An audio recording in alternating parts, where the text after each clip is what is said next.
তো কালকে রাত্রে আমি শিয়ালদা স্টেশন থেকে ধর্মতলা যাচ্ছিলাম রাত 12টার সময়।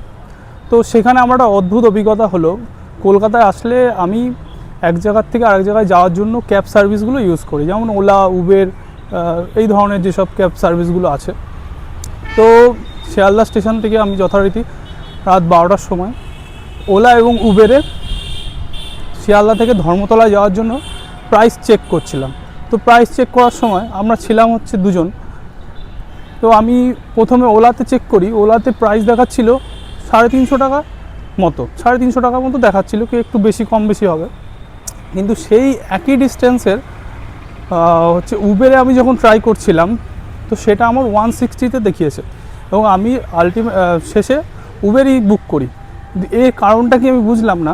একই ডিস্টেন্স, দুটো আলাদা ক্যাব কোম্পানি, এত টাকা পার্থক্য কেন? যদি আপনাদের জানা থাকে আমাকে অবশ্যই কমেন্ট করে জানাবেন।